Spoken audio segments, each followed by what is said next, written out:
آیت نمبر 50 اور 51۔ اعوذ باللہ من الشیطان الرجیم، بسم اللہ الرحمن الرحیم، ومصدقا لما بين يدي من التوراة ولأحل لكم بعض الذي حرم عليكم وجئتكم بآية من ربكم فاتقوا الله وأطيعون إن الله ربي وربكم فاعبدوه هذا صراط مستقیم۔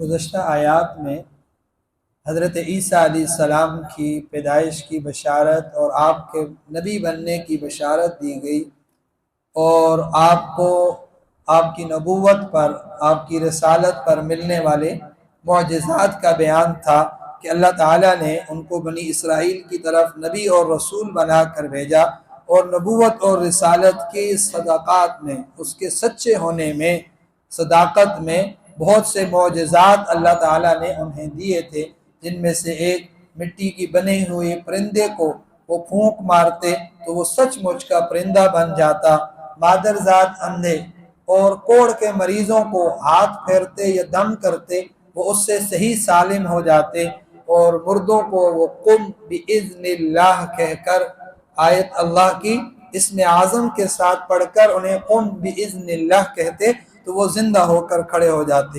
اور آخری یہ بتائی تھی کہ جو لوگ کھانا یا کچھ بھی گھر میں رکھ کر آتے تھے یا کھا کر آتے تھے، وہ دونوں چیزیں حضرت عیسیٰ علیہ السلام انہیں بتلا دیتے تھے کہ تم نے کیا کھایا ہے اور کیا چھوڑا ہے، کیا جمع کیا ہے۔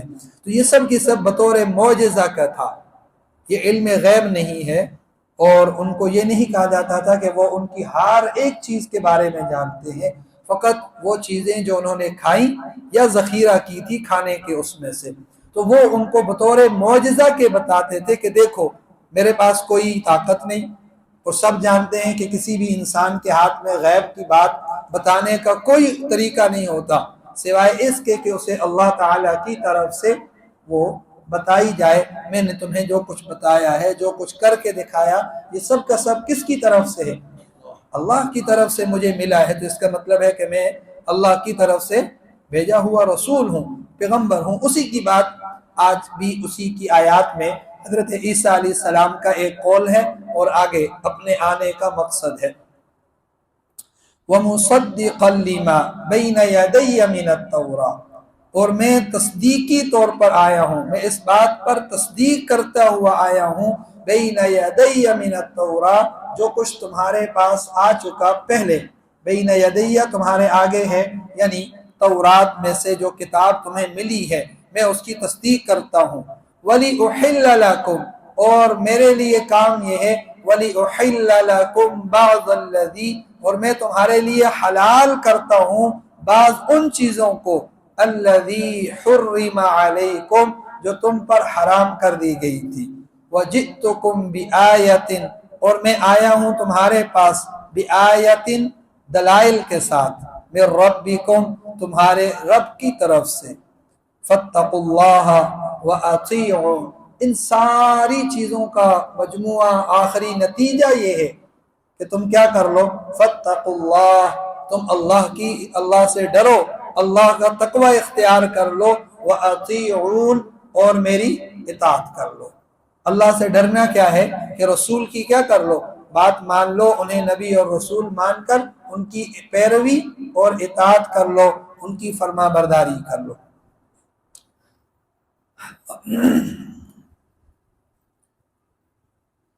اچھا، حضرت عیسیٰ علیہ السلام کی یہ جو پہلی چیز انہوں نے بتائی، وہ مصدقا لما بین یدی، پیچھے آپ کو یاد ہو میں نے یہ بتائی تھی کہ یہ ساری کی ساری باتیں ان کی پیدائش کے وقت میں ہو چکی تھی۔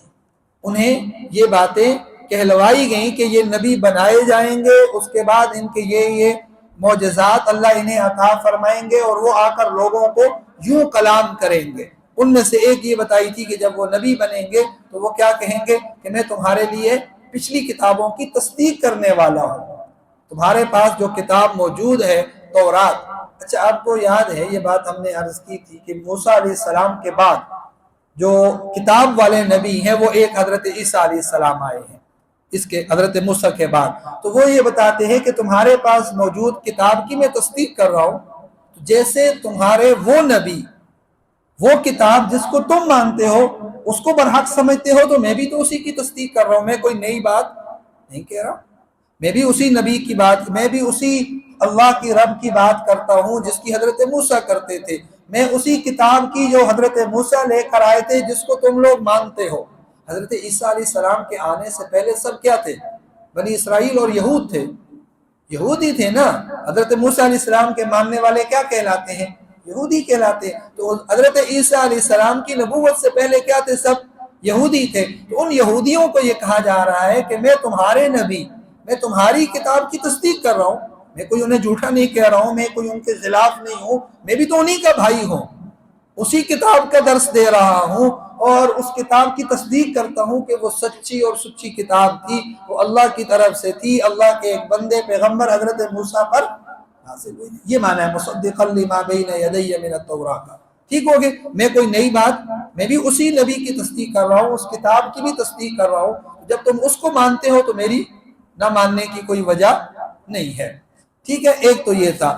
دوسری انہوں نے کہا کہ میں تمہارے لیے نیا نبی تو آیا ہوں، پچھلوں کی تصدیق تو کرتا ہوں، لیکن وَلِأُحِلَّ لَكُمْ، اور تمہارے لیے مزید آسانیاں اللہ کی طرف سے لے کر آیا ہوں کہ وہ چیزیں جو تم پر حرام تھی وہ بھی میں تمہارے لیے اللہ کے حکم سے کیا قرار دیتا ہوں؟ حلال قرار دیتا ہوں۔ وہ کون سی تھی؟ بنی اسرائیل پر دو طرح کی چیزیں حرام تھی، ایک تو وہ جو پہلے سے حرام تھیں، آج بھی ہیں، جھوٹ، خیانت، دھوکہ، ٹھیک ہے، یہ سب چیزیں جو پہلے بھی وہ اس میں داخل تھی اب بھی داخل ہے، جیسے بہتان، سور کا گوشت، خنزیر کا گوشت جو ہے، یہ سب چیزیں ان پر حرام تھی، اب بھی حرام ہے۔ حضرت عیسیٰ علیہ السلام نے بھی ان کو باقی چھوڑا۔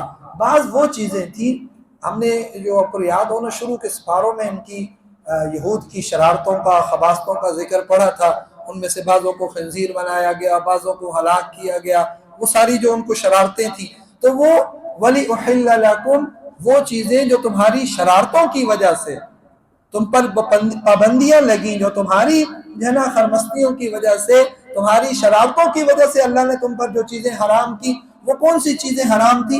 اونٹ کا گوشت ان پر حرام تھا اور اس کی چربی، اور اسی طرح ہفتے کے دن میں ان کے لیے کسی بھی قسم کا شکار کرنا وہ منع تھا۔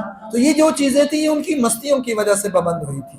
جیسے آج بھی ہمارے ہاں کہتے ہیں نا، کلاس میں اگر پابندی لگتی ہے چند ایک کی وجہ سے، شرارتوں کی وجہ سے، تو وہ کہتے ہیں یہ قاعدہ قانون تھا نہیں، تم نے بنوایا۔ ایسے ہی ہوتا ہے نا اسکول میں یا کالج میں یا مدرسے میں، وہ کہتے ہیں یہ قانون تھا نہیں، یہ پابندی میں داخل نہیں تھا، یہ تم نے اپنی شرارتوں کی وجہ سے، اپنی بد انتظامیوں کی وجہ سے کیا کیا اپنے اوپر۔ اسی طرح بنی اسرائیل کی شرارتیں تھیں اور ان کی بنیاد پر اللہ تعالیٰ نے ان پر اضافی کچھ پابندیاں لگائی تھیں، تو حضرت عیسیٰ علیہ السلام نے آ کر وہ پابندیاں ان سے ختم کی تھی اللہ کے حکم سے۔ اس سے ایک بات تو یہ سمجھنی ہے کہ ہر نبی پچھلی کتاب کی تصدیق کرتا ہے۔ اسی طرح جب حضرت محمد الرسول اللہ صلی اللہ علیہ وسلم دنیا میں مبعوث ہوئے تو آپ نے بھی کیا کی ہے؟ آج بھی مومن ایمان والے کیا کرتے ہیں؟ پچھلی ساری کتابوں کی تصدیق کرتے ہیں کہ وہ سب کی سب برحق تھی اور اللہ کی طرف سے تھی اور اللہ کے برگزیدہ پیغمبروں پر نازل ہوئی تھی، اور وہ اپنے اپنے وقت میں، آگے آ رہا ہے ھذا صراط مستقیم، وہ اپنے اپنے وقت میں صراط مستقیم تھی۔ وہ جو شریعت تھی اپنے اپنے وقت میں وہ کیا تھی؟ وہ صراط مستقیم تھی اور اسی میں نجات اور اسی میں کامیابی تھی۔ ٹھیک ہے، پھر جب نیا نبی آتا ہے وہ پچھلی نبوت میں سے بعض چیزوں کو منسوخ کرتا ہے، بعض احکامات کو کیا کرتا ہے۔ یہ ایک اصولی چیز ہے، آپ کو یہ سمجھ آ جائے تو آپ کو یہود اور نصارہ کی جو برائی ہے یا جو ان کی مستی ہے وہ سمجھ آ جائے گی۔ کیا ہر نبی جو آتا تھا وہ پچھلی نبوت میں سے کچھ نہ کچھ چیزوں کو کیا کرتا تھا؟ منسوخ کرتا تھا، کچھ مسائل کو باقی رکھتا تھا، کچھ احکام کو کچھ کو کیا کر دیتا تھا، ختم کر دیتا تھا. تو یہ ایک ترتیب سے آ رہا تھا. جیسے یہود کو ابھی یہاں یہ کہا جا رہا ہے کہ وَلِأُحِلَّ لَكُمْ بَعْضَ الَّذِي حُرِّمَ عَلَيْكُمْ، کہ اللہ حضرت عیسیٰ علیہ السلام نے آ کر یہود میں جو چیزیں حرام تھی ان میں سے بعض کو کیا کیا ہے، حلال کیا ہے. یعنی پچھلی شریعت کے کچھ احکام کو منسوخ کیا ہے. ٹھیک ہے. تو اس میں ایک اصول یہ ہے، ہر شریعت پچھلی شریعت کی کچھ نہ کچھ ناسخ ہوتی ہے، اسے احکام کو ختم کرنے والی ہوتی ہے. یوں کہیں آج کے زمانے میں جب ترقی ہوتی ہے یا سائنس ہے یا کسی بھی شکل میں، تو پہلے وقت کی بات اور تھی، آج کی بات کیا ہے، اور ہے. اسی طرح اللہ تعالیٰ نے ہر زمانے میں لوگوں کے حال احوال کے مطابق نبی بھیجے اور انہیں کتاب دی اور انہیں احکامات دیے. تو ضروری نہیں کہ حضرت آدم کے زمانے میں جو احکام تھے وہ آج بھی ہوں، وہ زمانہ اور تھا، آج کا زمانہ کیا ہے، اور ہے. تو ہر زمانے میں پچھلی جو نبوت کے ساتھ احکام آئے ہوتے تھے ان میں کچھ تو اصولی ہیں، توحید ہے، رسالت کا ماننا ہے، قیامت ہے، آخرت ہے، یہ سب کے سب کیا ہے، اصولی ہیں، یہ تبدیل نہیں ہوتے. بلکہ آپ نے سنا ہوگا علماء سے، اکثر بزرگوں سے، وہ کہتے ہیں کلمے کا جو پہلا جز ہے لا الہ الا اللہ، یہ اصولی ہے، یہ تبدیل نہیں ہوتا.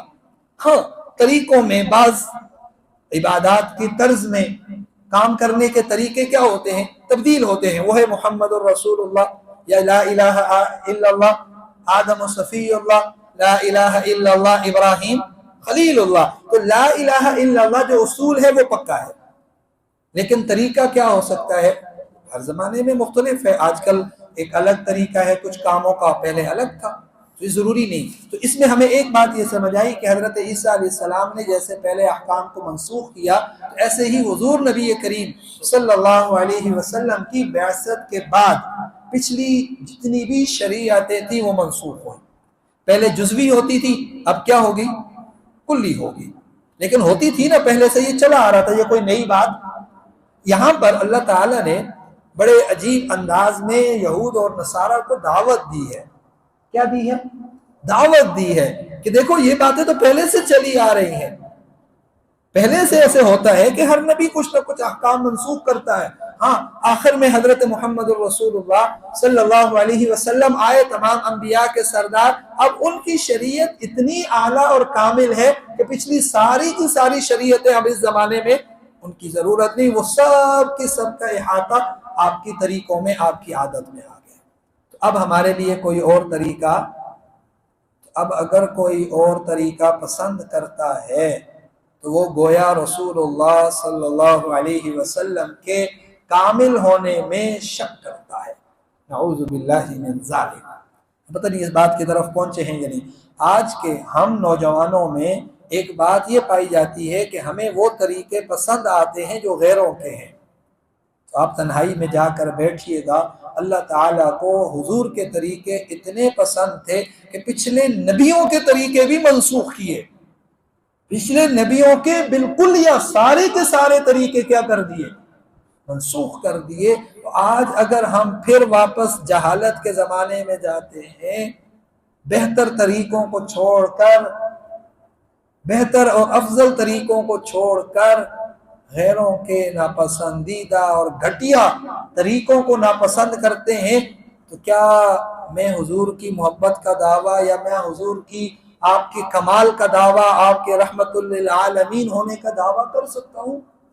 قطعاً نہیں. میں اس میں کہیں نہ کہیں ڈنڈی مار رہا ہوں، میں اس میں کمی کر رہا ہوں.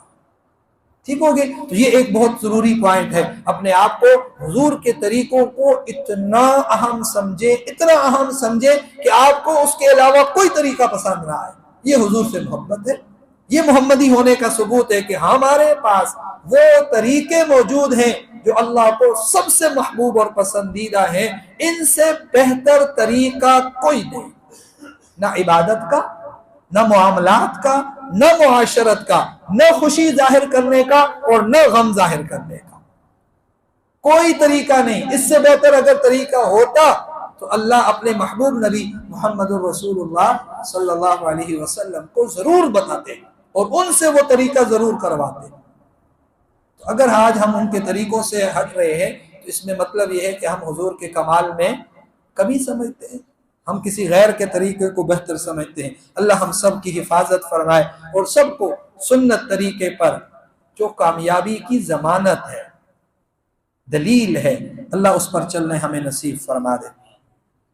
وَجِئْتُكُمْ بِآیَةٍ مِّن رَبِّكُمْ، یہ پہلے بھی انہوں نے کہا تھا، پیچھے بھی قَدْ جِئْتُكُمْ بِآیَةٍ مِّن رَبِّكُمْ میں فَاتَّقُوا اللَّهَ، اب کرنا کیا ہے؟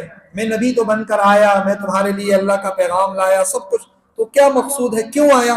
فَاتَّقُوا اللَّهَ، تاکہ تم سارے کے سارے معبودوں کو چھوڑ کر ایک اللہ کا ڈر پیدا کر لو، ایک اللہ سے ڈرنے والے بن جاؤ۔ اور ایک معنی یہ بھی ہے کہ تم اللہ سے ڈرو میرے نبی ہونے کے معاملے میں، مجھے جھوٹا کہنے میں، مجھے تکذیب کرنے کے معاملے میں کیا کرو، اللہ سے ڈرو۔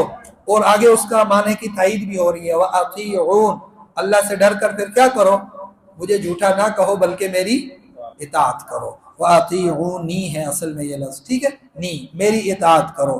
ان اللہ، کیوں کرو، ان اللہ ربی وربکم، اس لیے کہ بے شک اللہ تعالی میرا بھی رب ہے، وربکم، اور تمہارا بھی رب ہے، فاعبدوہ، سب کے سب اس کی عبادت کرو، سب کے سب کیا کرو۔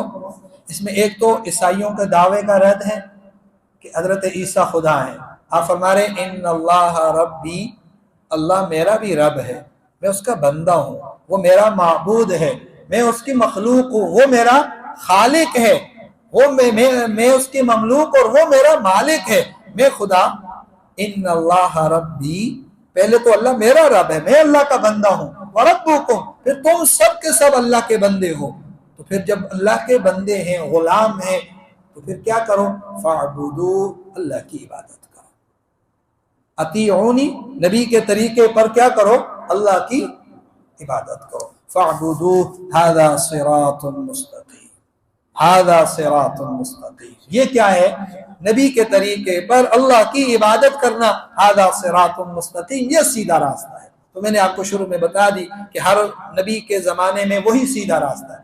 جب حضرت عیسیٰ علیہ السلام موجود تھے، ان کی جو شریعت تھی انجیل کے اعتبار سے وہ کیا تھی، صراط مستقیم تھی۔ اور حضور نبی کریم صلی اللہ علیہ وسلم کے آنے کے بعد اب جو شریعت ہے وہ شریعت محمدی ہے، اب جو اصول ہیں وہ کون سے ہیں، قرآن کے اصول ہیں، اسلام کے اصول ہیں، اب وہ صراط مستقیم ہے، اب وہ کیا ہے، صراط مستقیم ہے۔ تو میں نے آپ کا عرض کی کہ یہ دعوت ہے یہود کو بھی، نصارہ کو بھی، کہ جیسے تم حضرت عیسیٰ علیہ السلام کے راستے کو ھذا صراط مستقیم، ان کا قول تھا، یہ ان کا فرمان ہے کہ ھذا صراط مستقیم، اللہ تعالیٰ نے تو نقل کیا ہے یہاں حضرت عیسیٰ علیہ السلام کا قول۔ جب تم یہ مانتے ہو کہ نبی اپنے وقت میں صراط مستقیم کے راستے پر ہے، تو وہ جب تھے تو وہ صراط مستقیم تھا، اب وہ نہیں رہے، اب نئے نبی آئے، اب یہ بھی کیا ہے، صراط مستقیم ہی ہے، یہ بھی کیا ہے، صراط مستقیم ہے، جیسے کہ پہلے حضرت موسیٰ کے بعد حضرت عیسیٰ علیہ السلام کا راستہ وہ صراط مستقیم تھا۔ ٹھیک ہو گیا؟ تو اس لیے یہود اور نصارہ کو حضور کی اطاعت کرنا واجب اور ضروری ہے، جیسا کہ یہود کے لیے حضرت عیسیٰ علیہ السلام کی اتباع ان کے وقت میں ضروری تھی۔ وہی فرمولہ یہاں لگانا ہے جو وہاں لگاتے تھے، وہاں تم نے لگا لیا، یہاں چھوڑ دیا، یہ کوئی عقل کی بات نہیں ہے۔ بڑے عجیب انداز سے اللہ تعالیٰ نے اپنی بات بھی بتائی اور انہی کی بات سے ان کے اوپر الزام دیا۔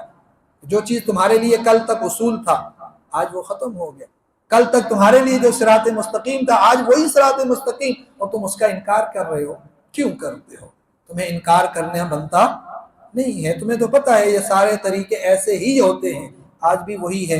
اللہ کے نبی کو مان لو اور آپ کی اطاعت کر لو اور ہمیشہ ہمیشہ کے لیے کامیاب ہو جاؤ۔ اللہ تعالی ہم سب کو تمام انبیاء کی عزت، احترام اور تصدیق کے ساتھ حضور صلی اللہ علیہ وسلم کے مبارک طریقوں پر کامیابی کے ساتھ جنت تک پہنچنا نصیب فرما دے۔ عافیت کے ساتھ، سلامتی کے ساتھ اللہ ہمیں ایمان والی زندگی اور شہادت والی موت نصیب فرما دے۔